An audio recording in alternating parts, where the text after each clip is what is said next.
Welcome.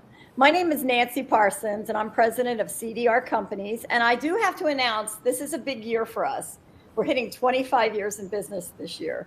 Kim Leverage, who's an IO psychologist, and I founded CDR back in 1998 in Tulsa, Oklahoma. So we're ecstatic to be celebrating 25 years doing this type of work.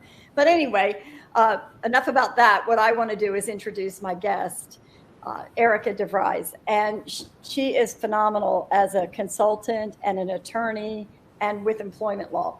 But more than that, she's one of those unique, special people you meet rarely in your life who just touches your heart and has so much wisdom. So I was lucky when I was introduced to Erica about 7-8 years ago, maybe, when she was actually in Tulsa practicing. Sadly, she's moved back to the Philadelphia area. Sad for us. No, I'm just kidding. Actually, that's where her family, that's where she's from. So anyway, Erica, I just want to give you a little bit of information. Again, she's an attorney by training, works in the employment law area, was with corporate world for years, and then has decided to stop trying to fix the fires, as I understand it, or fix the problems and get ahead of them by helping companies and HR groups really understand the law and how to treat people in the best ways to prevent problems down the road. She's also done a lot of work in DE&I. So that's a really short introduction for an amazing career. And I want to introduce Erica DyReyes. And Erica, I guess what I would say is, what did I miss? Let's hear from you. Tell us about yourself. Well, thank you so much, Nancy. And first of all, thank you so much for having me. It's an honor to be your friend and all that you have given to me and shown me with CDR. And I'm excited to be affiliated with CDR and so grateful for all you've done. So thank you. Well, thank you. Thank you. So my background, I started out working in consulting, the big, it was 5 accounting consulting firms back in the day. I was with Arthur Andersen and KPMG. So I've always been in client service. And then after law school, I went to law school after having a consulting career. Right. And then in law school, I got introduced to employment law and just fell in love with it. Okay. And after law school, I spent most of my career working in-house at Aramark as an employee relations director in Philadelphia. And I love that work, love that team. It was great. And then my husband got transferred to Houston, which is where I met you. And about 6 years ago, so I decided to do what I love, and that started my own proactive HR consulting company focused on proactively preventing issues, as you mentioned, for organizations. Great. And now I'm back. So over the last year and a half, back in the Philadelphia area, but continue to support clients nationally, remotely on Zoom, or I travel to clients. Great. You know, what's so funny is back many years ago, I used to be in HR as well in my career. You know, I worked at a shipyard, coal mine, and pipeline back in the day, right? But I left for the same reason. I felt like I was firefighting too much. And so when I moved into consulting and the work that we do today, it was to get ahead of it. So same kind of mission that something's wrong and we've got to fix it. We shouldn't be having so many problems. We can get ahead of them. So exactly right. I think our work is in the same lane, but you have obviously a different specialty. So great. So what drew you into first the legal field and then kind of pivoting into employment and HR? Yeah, I think originally I've always had a heart to help others. Right. And I thought my way to help others would be in the legal profession. Right. Also, after working in consulting for a number of years, I felt like I wasn't challenged, I wasn't learning, and I was curious. So I felt like the legal background would give me a broader scope of knowledge and meet my need for curiosity and helping others. So what I love about legal work and now HR work in both scenarios, I believe that not only am I helping organizations be protected from liability and do the right thing, I'm also helping employees and making sure that employees' rights are protected and respected. Good. So I feel like I'm helping both sides, and I love this work. Good. And I did that too. I mean, I love that HR side of it too.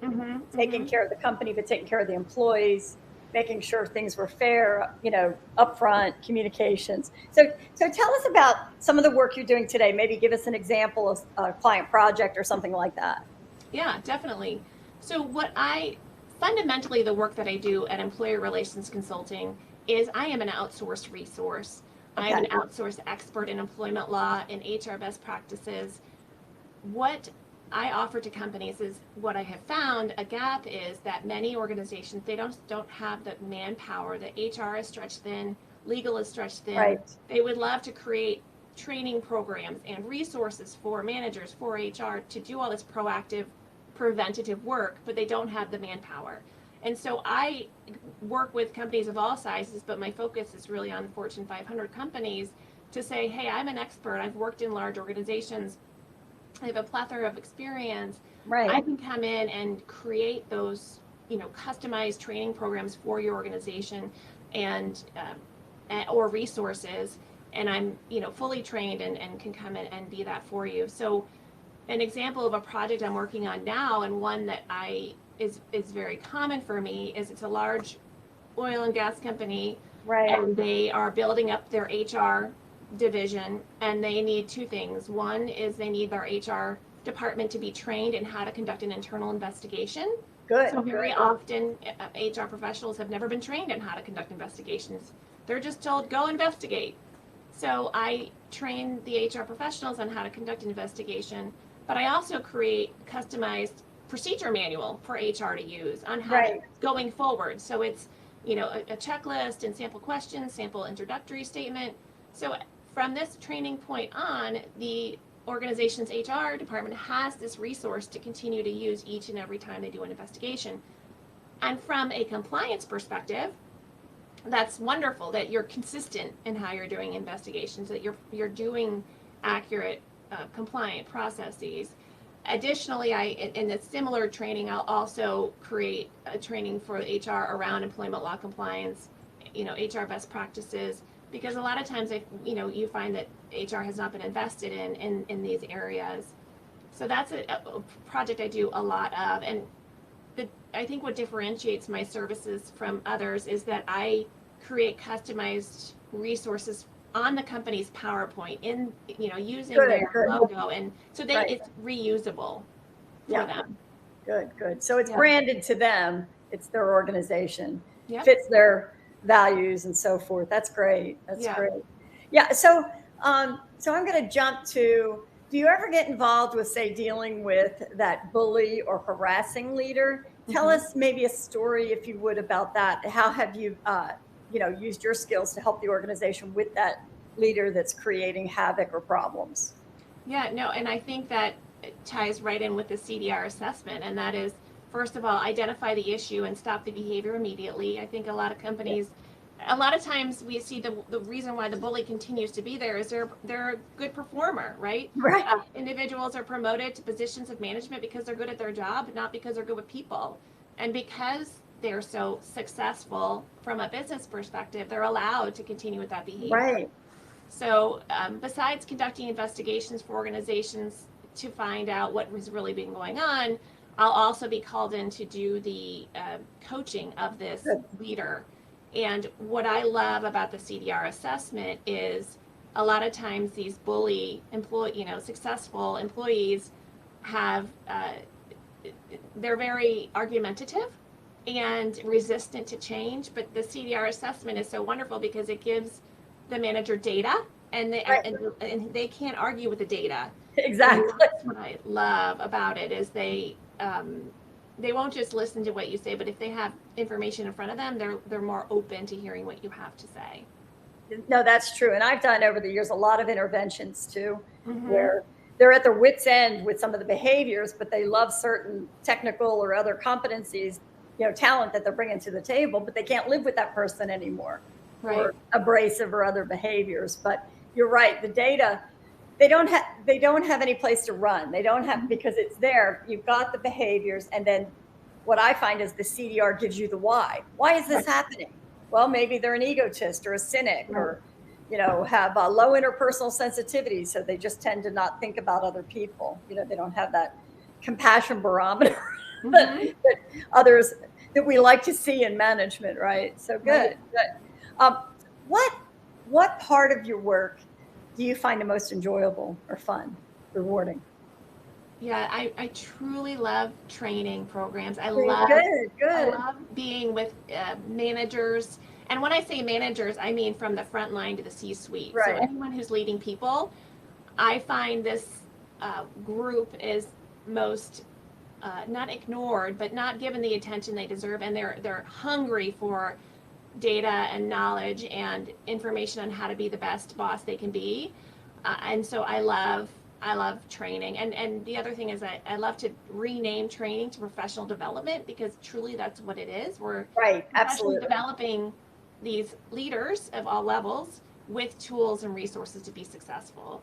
So that is my favorite thing to do. And both managers and I also love working with HR, because both groups are the same. I think they aren't upskilled as much as they should be, and they all want this information. Good, good. So what do you do for fun outside of work? Oh gosh. I love to read. I love to travel. Love to be outside, playing with my kids, being with my family. Good. So yeah, a lot of reading. I do. I do a lot of Audible. So when I'm, Oh, that's great. or driving my kids all over creation, I listen to books. So Do you listen to a wide variety, like some business, some, do you listen to any like business and novels or science. anything? Yep, historical fiction, Good. business Okay. books, positive mindset books. Okay. Yeah. Great. Great. I was just curious. I know that was kind of off track, but um, tell me too, if you can, a time that you know when you worked with a client that you made a difference in that person's life. You know, what happened and how did that impact them and you? Yeah, I recently was called in to help a bar association. So a bar association had a problem employee, and the head called me in and said, we need someone to come in and reset the expectation around, um, how people should be behaving. And Right. I came in, and multiple employee and attorneys came up to me and just said, what you said is something that should have been said a long time ago. Thank you so much for making a difference. And I got I was speaking in a hotel conference area. Right. And two of the servers came up and said, the work that you're doing is needed, and we really loved what you had to say as Oh, we're that's great. bussing the tables. And Oh, but I really felt good for the member of the board that originally came to me, because she said it really made a difference for their organization. great. Great. Mhm. Well, that's terrific. Now, I know that you also now have done some work in DE&I. Mhm. Can you tell us a little bit about that? What you've been doing and what your focus is? Yeah, so with the eye of being proactive with organizations to prevent discrimination, when I first started my business, I got a lot of requests to do unconscious bias training. But as an attorney and working in employee relations, I never quite had the training around unconscious bias. So I got my certificate from Cornell in diversity and inclusion. And with that knowledge and experience, I now conduct training for organizations around unconscious bias and DE&I, because again, when you look at the root cause of what's caused discrimination in the past, a lot of times it starts out with that unconscious bias, and we don't even realize we're doing it. So the studies are fascinating and the research is fascinating. So I love doing those training programs as well. So I have a question for you, because I also have a little bit, like in my last book, Women Are Creating the Glass Ceiling and Have the Power to End It. I looked into some different studies on unconscious bias, and there's some of it that's definitely there, like you said. But then I also, on the other side of it, I think sometimes we're training women and minorities to be thin-skinned in a certain way. One example, and I can't remember the study, so I'm not going to quote which major firm came out with it, but it's in my book. But anyway, one of the gals said, well, they think I'm younger than I am. Mm-hmm. So that's unconscious bias. And I thought, for me, I'm sorry, maybe I'm from a different generation, but I'm like, get over yourself. If that's the kind of thing you're thinking about and worrying about, you've got too many little worries in your head getting in your way to begin with. Am I wrong? Am I too, too non-sympathetic to, I just was like, I mean, for me, that was almost absurd. Am I being too rough? Well, I think that the way that I always say is everyone has a different scale on how they feel. You know, what may offend someone else may not offend the other person, right? So that's true. No, I agree with that. My guidance has always been, if someone tells you something's offensive to them, just don't do it. But you can't always know, right? Right, and in this case, yeah, they had reported it, right? No thought that you were being biased or that you didn't even interpret it that way. So I think, and from a legal perspective, not even on unconscious bias, but whenever someone says, you know, they're being harassed or discriminated or treated terribly, or it's always based on a reasonable person standard.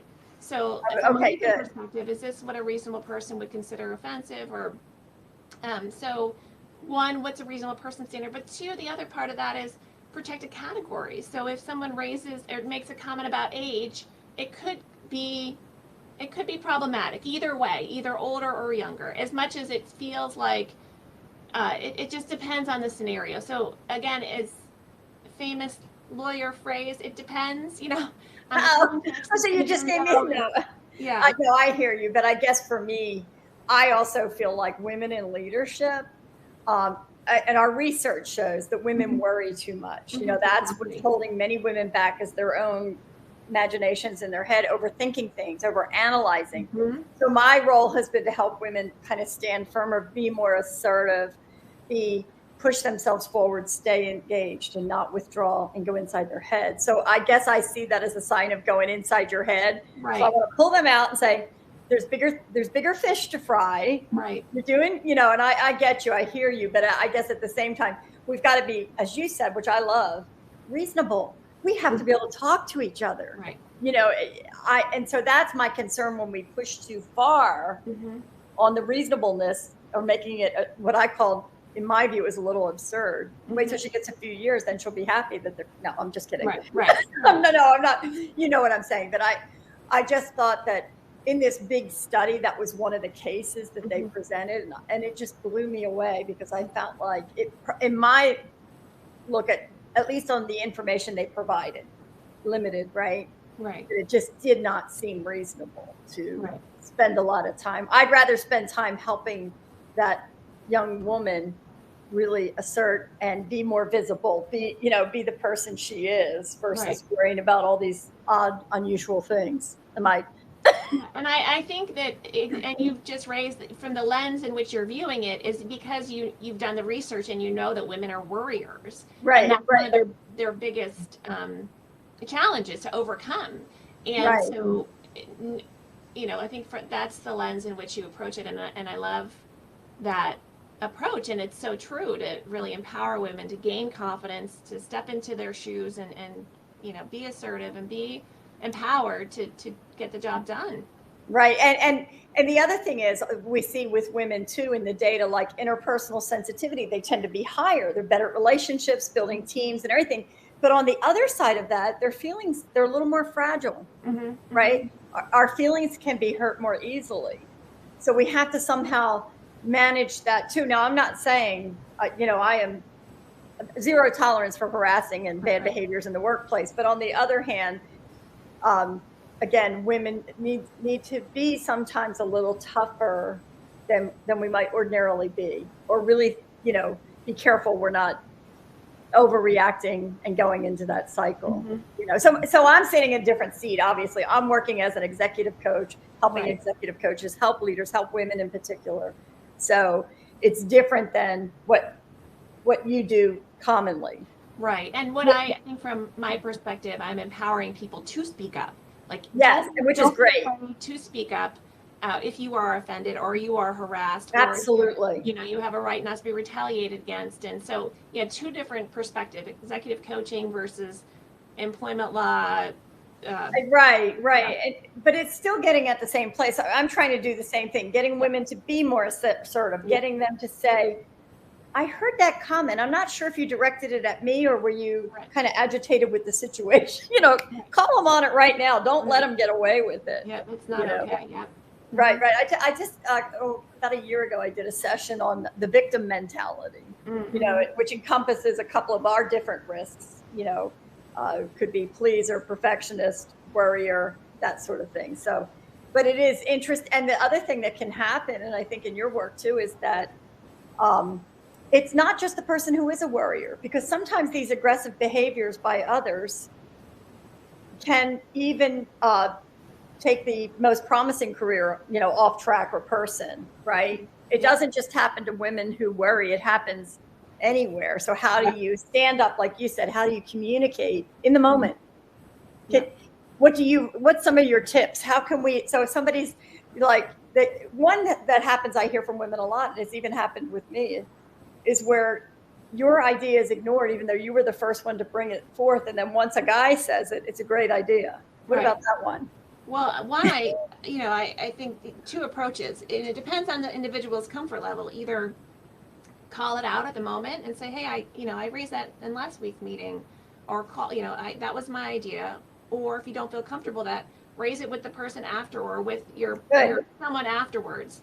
That if you don't feel, again, and I think it probably goes to extroverts and introverts, and I mean, there's so many different people feel different levels of comfort with speaking up. I just had a complaint from I did training for a staff because there was an employee complaint, and the employee went to HR with their complaint about some phrase that was insensitive that was made, and a group of employees said she should have just told us and not gone to HR.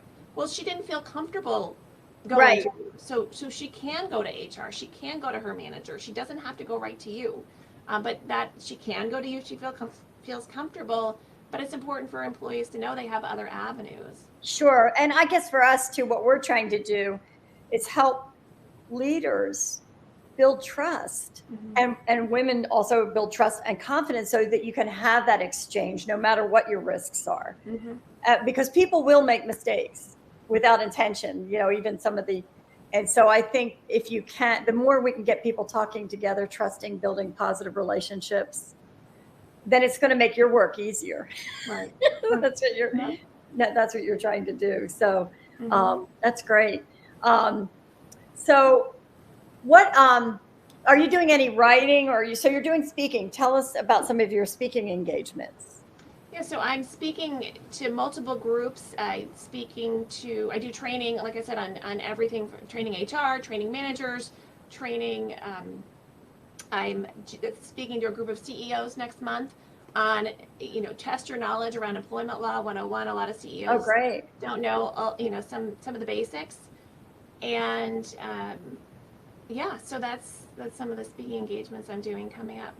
What, in terms of employment law though, that, do you have any tips, or do you have a website or something that people can go to look for tips or to follow up with you? So what I was going to say, as far as writing goes, the writing that I believe that is most advantageous to others is the work that I do on LinkedIn. So last year I started posting every week an element of what I teach in my HR boot camp for managers. And good.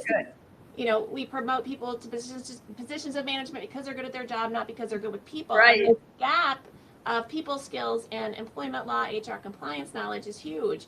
And so because managers are the front line of an organization, because they represent the company, they need to know, one, they represent the company. Yes. But two, they need to know they are the eyes and the ears of the organization. So if they hear something, the company hears something. If they do take an action, the company's taking that action. So they don't realize they're agents. And so I do this HR boot camp for manager that teaches them the trigger words to listen out for something that might be FMLA or ADA or discrimination or harassment. Good. How should they receive complaints? When an employee comes forward, the first thing they should be saying is thank you. So, because employees are usually nervous, and we want employees to come forward. Absolutely.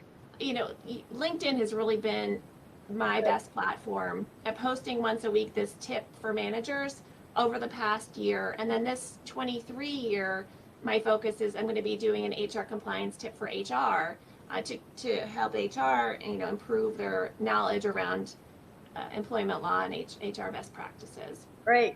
I've seen some of your posts. I've read some of them. They're really good. So everyone, follow Erica on LinkedIn because she does this great advice. And what I love about that's kind of a free marketplace too, where you can reach so many people. It's hard for people to go to websites and that because you're so busy in a day, it's not always on your radar, but LinkedIn is just a natural feed that you can get, if you're connected to Erica, or you're welcome to connect with me as well if you're not already in watching this. So great.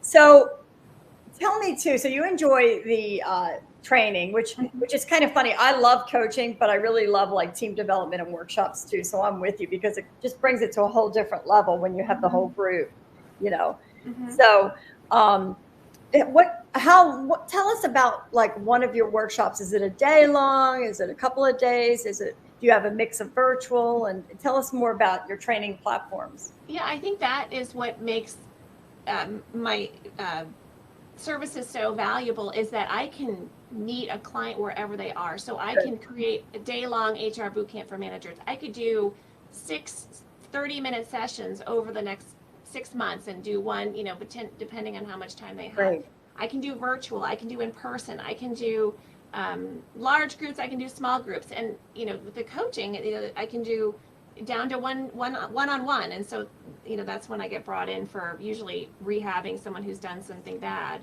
But I do think that that's what differentiates me from others, is that I can meet the client with whatever. My programs are customizable from time, length, duration, topic, to incorporate the organization's goals and vision in the content.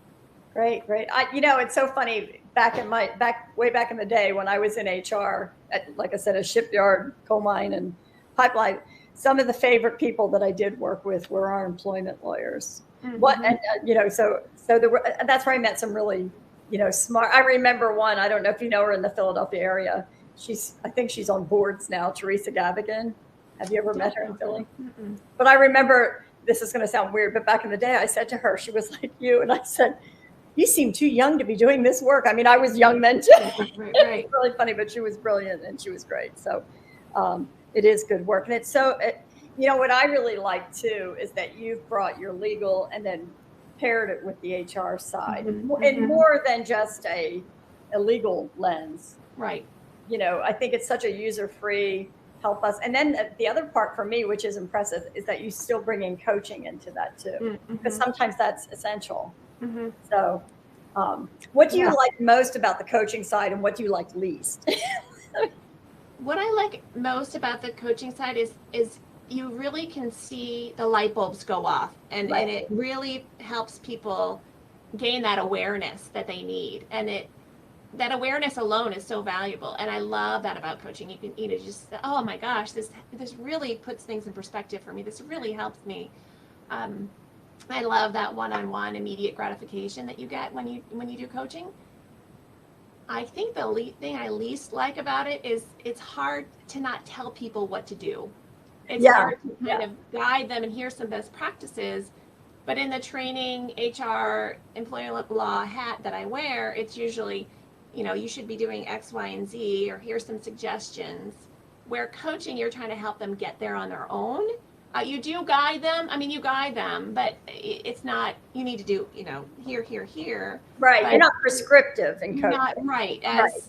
And I like that practical tips versus, hard law. And that's what I love about the training that I do, incorporating both the legal and the practical, is that it's very user friendly. It's not, let's just stare at the 10 pages of law on a PowerPoint screen. Oh, right. Sleep, I call it death by PowerPoint. Yes. Yeah. So, no, you're absolutely right. I mean, one of the things in coaching too, and there's different schools of thought on coaching, and obviously you're coming from a different lens, and you're doing like what we call intervention often. The other thing is though too, which I like and enjoy with the way we coach because of the assessments and everything. But I enjoy helping clients brainstorm what they might try differently. Now, because I don't want to just give them, okay, all these diagnostics, and then say, okay, go figure it out. Bye-bye. Right. So it's really, I find it helpful to kind of brainstorm. Have you tried this? Or did you think about this? I've had somebody else tell me they did that. What do you think? What, I like to, do you like to do that to help them get their wheels going a little bit? Yeah, because otherwise they're stuck. They're like, what do you mean I'm too blunt or I'm too direct? I think that being creative and thinking outside the box, being creative is what the work that we do in the work I do in employment law, HR consulting, is being creative and thinking, how can we get this outcome within the confines of the law or the policy and make it work for everyone. So again, how can we improve your performance as a leader within these confines and what feels best for you? So yeah. This is a tough question, and I know it because I faced it too. You can't be in business this long. Occasionally you get leaders who don't make it, who don't make the changes. They're maybe in the wrong job to begin with. They just don't. So what, have you ever had that happen too, where the leader needs to be moved out of that role? I have had that, but in my role as an advisor to the business, I don't actually have to make that decision. Right, so right. I advise the business they should, or here's my concerns, and it's up to you and what action you might want to take. Right, right. So, and in our interventions, we do something a little bit different, but I'm not in the legal position. If it's a true intervention, we set it up that change has to happen. So the person's well aware with the managers in this, that the coach is there to help them think through the changes to make it effective. But sometimes what we find is the leader will actually say, I don't think I can make these changes in a way that's sustainable. I would prefer, can we, possibly put me in a different role, or maybe I need to leave. So sometimes that self-discovery helps that person go, are you kidding me? I can't spend my day doing this. Right. They were, like you said, promoted for their technical competence, but not for their leadership or interpersonal capabilities, relationship, So anyway, but that's, but I always see that, honestly, if we're helping them to see themselves in a better light, what am I good at? Where are my gifts? Let me go with that versus over here firefighting where I'm aggravating others and aggravating myself. Sometimes that happens, right? Good. So now what are your goals for the future? To keep doing what I'm doing. I love this work. Somebody said, if you won the lottery, what would you do? I would do this. I would continue to do this work. It truly is aligned with who I am as a person to try to make the workplace a better place and try to teach people to be kind and to be respectful. But so my goal really is brand awareness for myself and let people know I'm out there, but also a passion around getting organizations to invest in manager development and HR development as well. And that's really my goals. Great.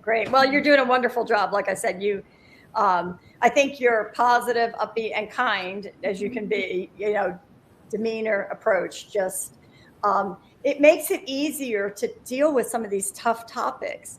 And often our leaders are more technical or financially oriented, so they're not as people oriented. It's a little hard for them, but I think with advisors and coaches like you, it makes all the difference. So again, I'm delighted you were here with me today. Is there any parting words that you'd like to leave?